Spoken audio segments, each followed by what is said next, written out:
Welcome to our Meet the Experts Directors panel. We're joined today by Matthew Heineman from The First Wave, Mike Rianda from The Mitchells versus the Machines, Robert Greene from Procession, and Liesl Tommy from Respect. Thank you all for being here. I want to go way back. What films were you guys first drawn to when you were children? And when did you know that you wanted to direct and make films? Robert? Oh boy. I remember my mom saying at probably an inappropriately young age that I had to watch 2001: A Space Odyssey. She might have been high at the time. She's probably just like, you got to experience, it's crazy. And then, took me to see Rocky Horror Picture Show and films like this. And so, and I remember, for 2001, I was like, I have no idea what this is about, but I know I need to watch it sort of every year for the rest of my life to figure out what it is. And recently I had the same kind of experience with my own kids, hopefully slightly more age appropriate, only not because there's anything inappropriate, just because it's a mind-blowing film, right? Where, the questions are like life questions and life answers. And we had an amazing conversation afterwards. So it's like almost like, being able to validate my mom's wisdom there, even though she was like a teenager at the time. And basically it was like, you got to watch this thing. But I don't know. I mean, I remember being obsessed with just the mechanics of films and why were decisions made and what's the point of having a camera and all these things. And going to school, I was originally going for journalism, and I just failed out of all my journalism classes, which is ironic because I now teach journalism. So that's a great thing for the Missouri School of Journalism to hear. But somewhere along the lines, I shot a film for a class and I edited these scenes, the footage together, and it was the most thrilling experience I'd ever had. And it came kind of natural, it was one of those things where I tried it and it worked. And just the fact that it worked meant, oh, I can do this. And so probably at that point, I realized my love of movies from a childhood finally had I had something, and it really came from editing films more than directing them. And then it sort of built from there. Mm-hmm. Matthew? I had no idea I wanted to make films. I wish I had some eloquent answer like Robert. I studied history in college and I got rejected from Teach for America. And I decided to go on this kaleidoscopic journey around the US to try to understand what our generation's about. And bought a video camera and taught myself as I went. And that was my film school. That's when I learned just by doing, and I fell in love with filmmaking in that process.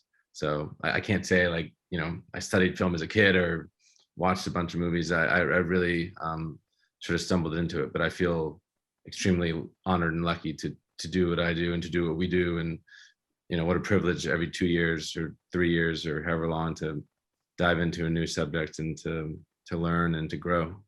Mm-hmm. So we have like a failed journalist and failed like history major, basically. Failed something over here. I don't know what I am. Yeah. Mike, what about you? What did you try to study? I'm a failed storyboard artist. Okay. And I just clawed my way up. No, first of all, I'm really honored to be in this group. It's a classy group. I saw Bisbee 17 on Mubi, by the way. It was excellent. But yeah, when I was growing up, I was like, I always say that like animators, how the Teenage Mutant Ninja Turtles were created by mutagen? Animators are created by lonely childhood. I just like a lonely childhood was poured on me and then I morphed into an animator. But the first, honestly, the first movie that really sort of because I love cartoons and I love to draw, but the first movie that really sort of set my world on fire was I rented Magnolia in 2 VHS tapes from Hollywood Video. And I was watching it and I was like, this is the craziest thing I've ever seen. I was just like, I didn't know movies could be this good. And it really got me sort of excited about movies. And then I was like, are all movies this good? And I realized not all of them were as electrifying to me as that. But I really loved it. And then I sort of tried to morph my love of animation with my love of movies. Man, I missed the double VHSs. I had Titanic on double VHS back in the day. It's always great to stop a movie. Yeah, an hour switch before. out the tape. Liesl, what about you? I had VHS copies of My Fair Lady, An American in Paris. I started off as a dancer and an actor, and I absolutely loved those. I watched them over and over again. But my father, I grew up in South Africa in a very activist household, and then my family immigrated to the States. And part of my education was my dad making me watch movies like The Killing Fields and The Year of Living Dangerously and any Costa Gravas movie that ever was made together, so that I understood that while we were living it up in America, the CIA was continuing to do what it was doing, and that we should never be under any illusions, and I was quite young to be receiving this information, but that was very much the world that we came from, which was, when you grew up in South Africa, apartheid South Africa, there's no illusions that, and it's important to stay, being honest about what's being done in your name, I guess is how he thought about it. Mm-hmm. So that combination was formative. Well, you guys are here for such different films, and there's different styles of filmmaking here, but I guess what are some of the decisions that you have to make as a director that you don't think the general public knows about? Matthew? Ooh, I mean, yeah, we've all made such incredibly different films. I think we all have probably different answers to this question.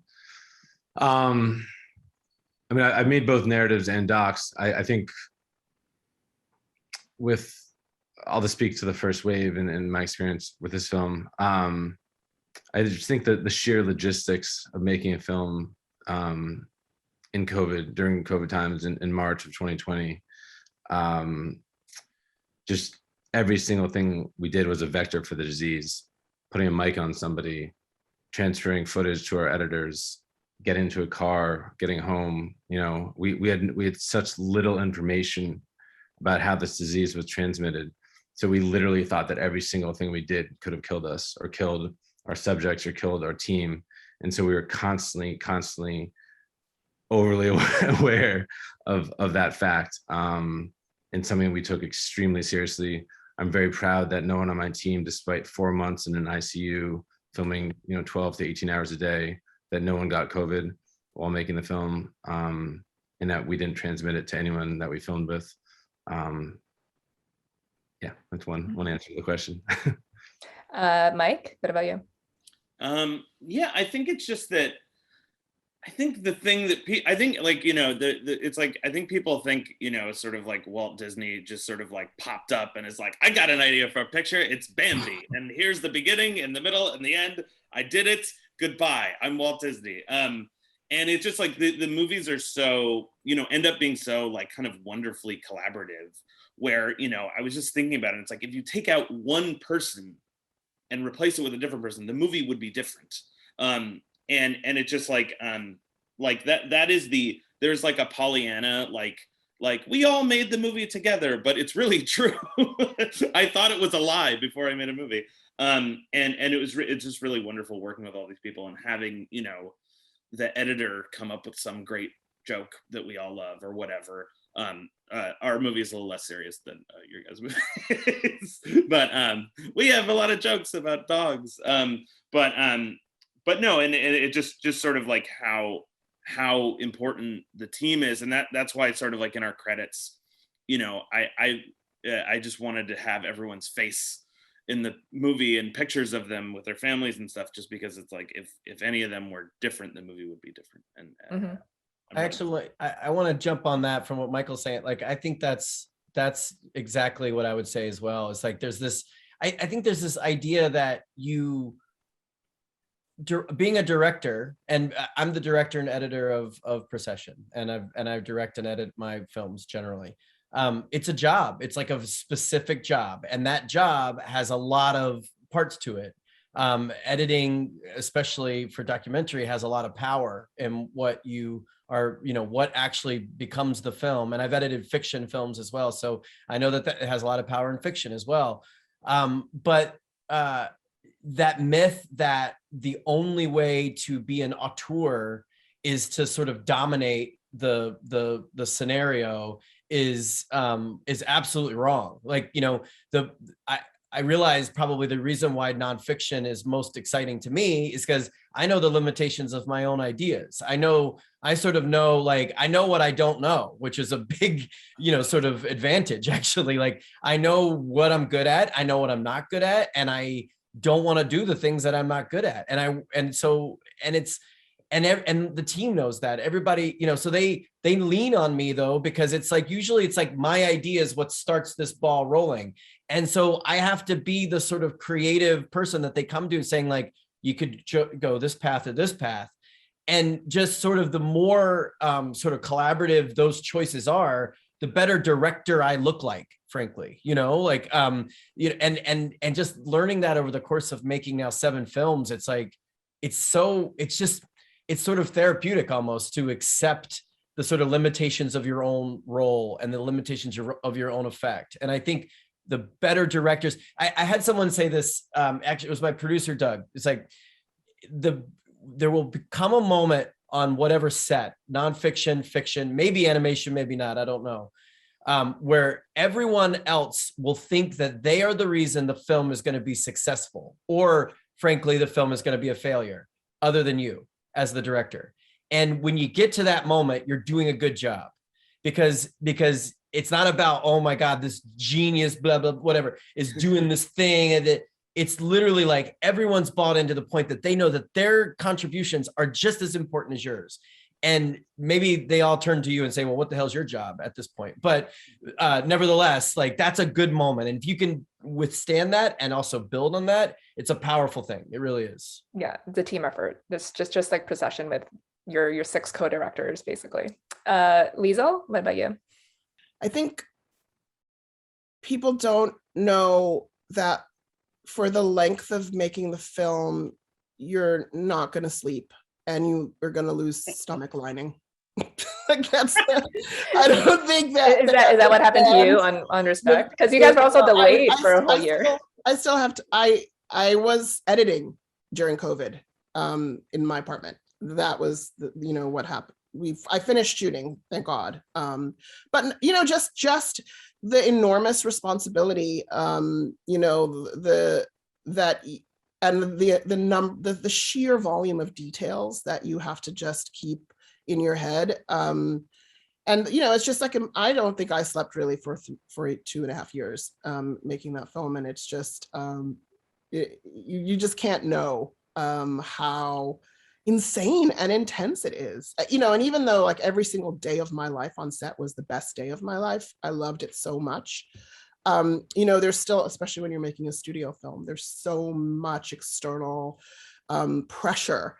There's so many layers of anxiety that's not even your anxiety that you have to filter. I kind of feel like for everybody who makes a studio film, they have to give you another organ, a separate organ that you can put in your body to filter all that anxiety. Well, lastly, Matt, before, when you're talking about naming this the first wave and coming up with the title, it reminded me that Mike Mitchell's versus Machines temporarily became connected, and then obviously back to the original title. So I was just wondering, can you talk about the importance of like picking the right title, and like, when do you know it's like the perfect title? Matt, I guess let's start with you. Like, what did you try out other titles besides the first wave? Like when did you know like this was it? Yeah, titles are always an adventure for me. And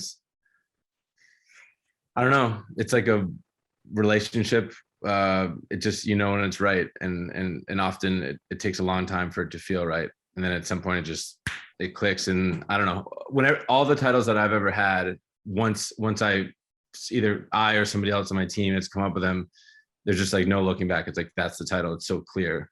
And that was definitely the case with the first wave. It was like, it was right in front of our faces the entire time. But until we realized that it not only was a good title, or whatever we thought was a good title, but it actually had like story implications and narrative implications, and like really helped us out editorially.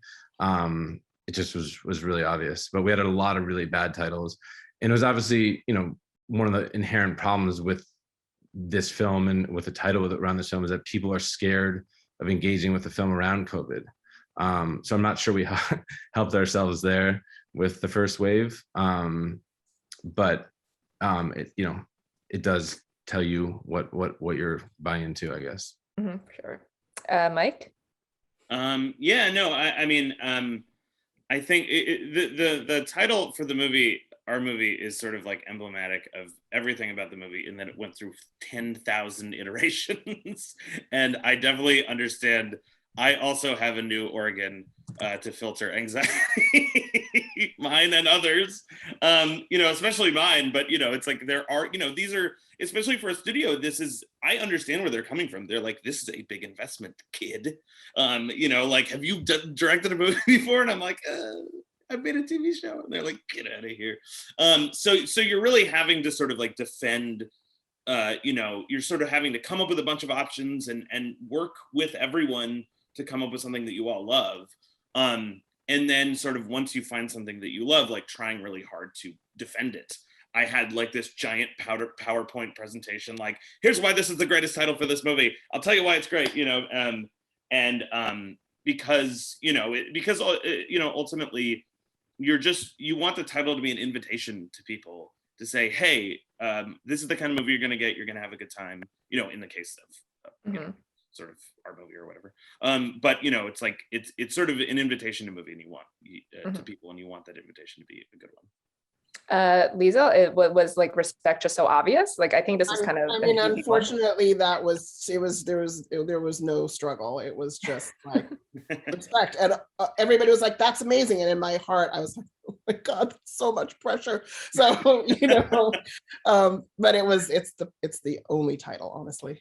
And Robert, what about you? I mean, Liesl, that's you know, I can't imagine naming your film after one of the greatest pop culture achievements, and I mean that is that pressure. I felt a similar pressure to Matt in a way, which is that how do you get people to understand that this isn't going to be painful to watch a film about childhood sexual abuse in the way that you know fear that it would be. And we had all we wanted to, I mean, the title process, I mean, if any of my producers or Rob Kolodny who shot the film or anyone sees this conversation, they're going to just turn it off here because they do not want to relive the title process of this movie. And that even continues in joking form today, where we're like, what if it's this? And it's like, the movie's coming out on Netflix on Friday. Like, it's like, there's, you know, where Procession came from, it was the same thing. I think what Michael said, it's like, it has to be an invitation, right? And we were trying to maybe embrace the horror aspect of like the genre elements that the guys in the film wanted to embrace in their own filmmaking, right? But you can't do that because it's just like, whoa, I never want to see that movie, you know? Every title we came up with was like, oh, I never want to see that movie. And of course, it was also became a sort of receptacle for the darkest humor possible. One of the ways to get through making this film with these guys is we made jokes that were insane, you know, like, so that was another sort of path like that we could go down just to, you know, if you're not laughing, you're crying kind of thing. But Procession came from me really deeply thinking about like, what is the movie about? It's about moving forward. And it is also about embracing and sort of recontextualizing religious imagery in a way you know, that is productive. And so Procession is a group of people moving forward, you know, so it worked on that level. So that's why we went that way. Yeah, for sure. Well, it was great speaking with all of you. Thank you so much for your time. I know you guys have busy schedules and it was so great. And thank you so much. And congratulations on all your films.